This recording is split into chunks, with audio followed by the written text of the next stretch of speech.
Angel Reese preseason part 2. Let's get it. What they say about layups, harder than nuclear physics. Bang! She's a point forward now, and nobody's more excited than opposing defenses. Time for the vintage underhand scoopity shot from 3 feet.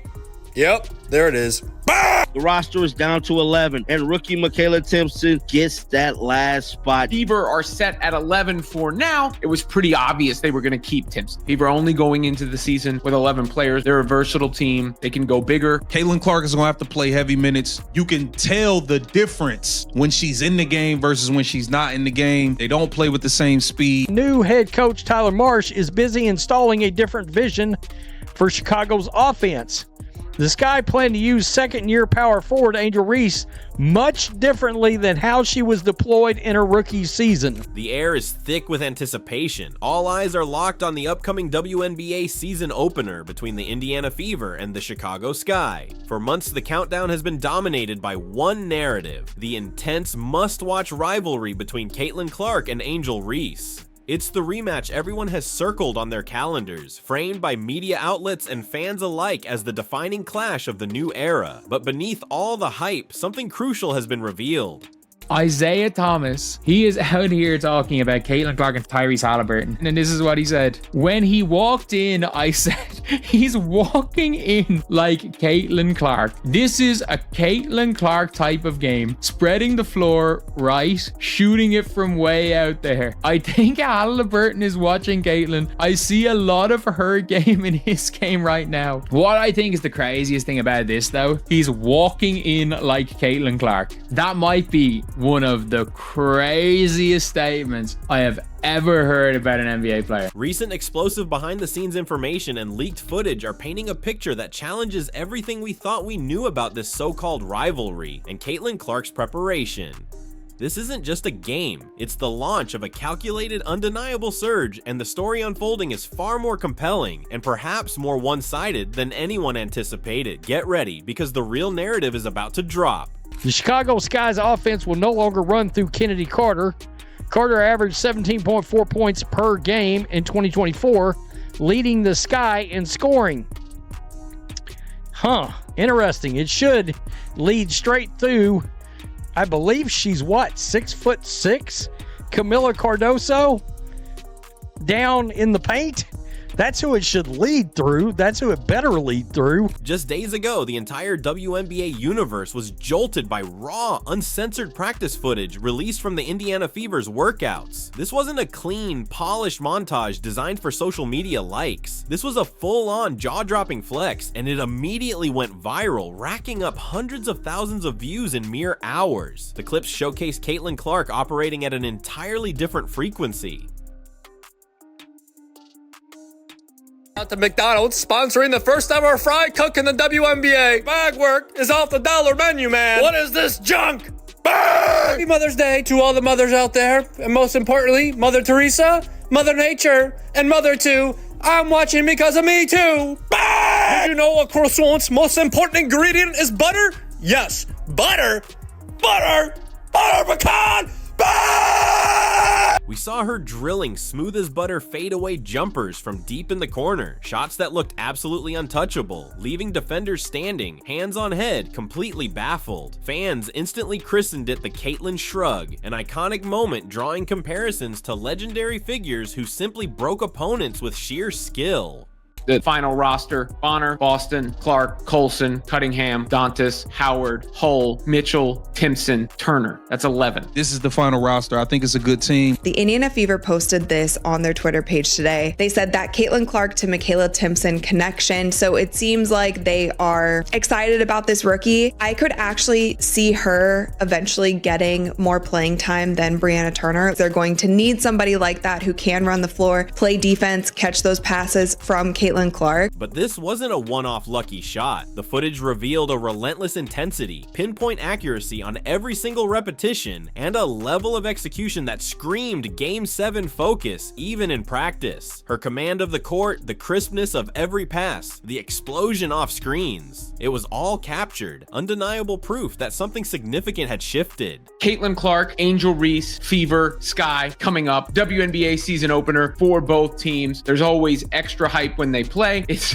fireworks whenever these two teams meet up. This electrifying practice performance didn't just appear out of nowhere. The behind-the-scenes truth, reported by team insiders and detailed in deep dives, reveals a grueling offseason transformation that is the real engine behind this apparent leap. While many players might take a breath after their rookie season whirlwind, Clark reportedly hit the accelerator, training like a machine. This wasn't just casual gym time, it was a strategic overhaul, specifically focused on strengthening her body, boosting explosiveness, and building durability to withstand the league's punishing physicality. Remember the buzz about her incorporating creatine? That was part of a deliberate plan to develop what observers describe as a visibly stronger, more resilient, almost brolic frame. Fever shared this video, and you can see Caitlin Clark making a ridiculous shot from the corner. So just yet another meme created by Caitlin Clark. This used to be associated with Michael Jordan. Now it's associated with Caitlin Clark because everyone who tries to guard Cece winds up doing this. For Clark, event appearances and off-court commitments didn't stop her from being back in the gym before sunrise. This level of preparation isn't about managing expectations or simply surviving the season. It's about preparing to dominate it, laying the physical foundation required to lead a franchise for years to come. This wasn't vanity. It was cold, hard strategy preparing for the grind.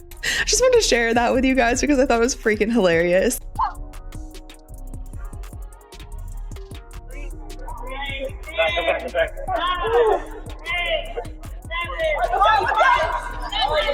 The viral practice moments weren't just about Caitlin Clark as an individual revelation. They offered telling glimpses into the evolving team dynamic. One connection that immediately caught eyes was the seemingly telepathic chemistry between Clark and rookie Mikayla Timpson. We saw breakaways where Clark delivered laser passes with the kind of timing and accuracy that suggested years of playing together, not just a few weeks of practice. Timpson, the 18th pick, who looks like an absolute steal, brings the physical attributes and defensive energy the team desperately needs. And the practice footage shows Clark is already unlocking her potential. Add in the strategic additions of experienced champions like Natasha Howard and Dana Bonner, veterans who bring composure and proven winning habits, alongside returning core players like Aaliyah Boston and Kelsey Mitchell, and you start to see how Clark is elevating the entire squad. I don't know if the Sky have the horses to keep up with the Fever. We've seen variety of scoring around Caitlin Clark, so I think their firepower will be just too much. Even with early season injury concerns sidelining key players like Sophie Cunningham, Clark has doubled down, reportedly bringing the energy at every practice and directing teammates with the confidence of a seasoned leader. This isn't just fine-tuning her own game, she's setting the tempo for the entire organization, injecting an intensity that can't be coached. Mikayla Timpson, 18 pick in the draft, came out balling. She was a steal in the draft. She's definitely looking like she is going to be a big part of the future. Now, let's talk about the elephant in the room, the Angel Reese versus Caitlin Clark narrative. It is the dominant storyline, the engine driving unprecedented hype for this season opener. The college championship clash set the stage, and the media, along with social media, has been relentless in casting them as polar opposites, rivals locked in an eternal battle. But the truth, especially when you consider the level Clark is now operating at behind the scenes, is that this rivalry might be less balanced, perhaps even paper thin compared to the headlines. It feels less like a classic competitive rivalry built on mutual parity and more like a narrative constructed by external forces. So Mikayla Timpson makes the final squad. Of course, Timpson has those physical attributes that you can't teach and brings a good attitude to the floor clearly as well. When you pull back the curtain and look at the substance, you see one player strategically ascending to an elite tier, while the other, despite undeniable hustle, is still publicly perceived as grappling with fundamental offensive growth areas in the professional game. The massive attention is real, but its foundation might not be what everyone thinks. Caitlin Clark played a ton of minutes last year. There were some games that she didn't even sit out. She's going to play a significant amount of minutes, probably over 30 minutes a game at least, and she wants to do that. To understand why this rivalry might be overhyped, you have to look closely at their games. Caitlin Clark is showcasing the complete package: unmatched court vision, effortless command, the ability to launch shots from ridiculous range, and the composure to orchestrate an offense under pressure. She's a creative force, a leader, a player who fundamentally changes the geometry of the court the moment she steps on it. Angel Reese, on the other hand, is defined by her incredible motor, relentless rebounding, and physical presence in the paint. Her hustle is undeniable, but comparing their offensive arsenals is where the perception gap widens dramatically.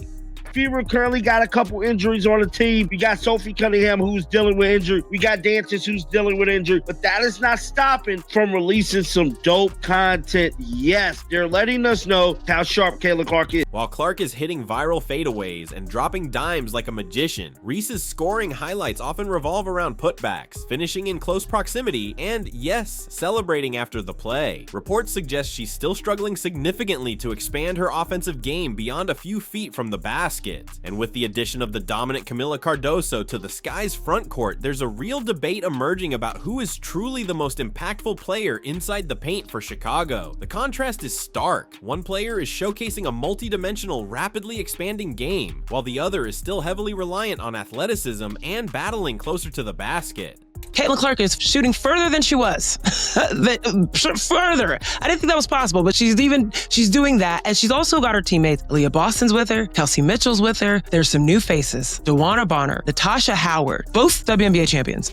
Sophie Cunningham, Sydney Colson, another WNBA champion, and also veterans. So what does this reframing mean for the actual game? For Caitlin Clark, this isn't just about getting a win to start the season. It's the moment to validate everything the practice footage and offseason reports have revealed. It's a chance to publicly demonstrate the strategic leap she's made, to prove that her dominance isn't just for the practice court, and to solidify her position as the driving force of the league's future against the player the entire world has been told is her primary rival. Lexi Hulls also quoted, Caitlin has a different aura going into this season. It revealed that she was taking creatine. That's why you see that brolic frame from Caitlin Clark. This game is her platform to silence any remaining doubters and underscore that she's operating on a different level. For Angel Reese, the stakes are perhaps even higher. It's a critical test to show she has adapted, improved, and can compete consistently against the player she's constantly compared to. This matchup isn't just a rivalry game. It's a crucial proving ground for both, framed by the media narrative, but ultimately decided by who has truly elevated their game the most. I do believe that the Sky will be much improved, and Fever coach Stephanie White talked about keeping them off the boards. Caitlin Clark looked better than ever. Beyond the individual spotlight, the Indiana Fever as a team looks significantly transformed, and much of it radiates from Clark's presence and preparation. This isn't last year's rebuilding squad. They have strategically bolstered the roster, adding not just talent, but championship pedigree and defensive grit. With Kelsey Mitchell's scoring punch, Aaliyah Boston's evolving dominance in the paint, and players like Lexi Hull bringing defensive intensity, Clark has a far more capable supporting cast. But it's Clark herself who makes it all hum. The practice footage wasn't just individual skill, it was Clark orchestrating the offense, finding cutters, creating lanes, and directing her teammates with a visible command.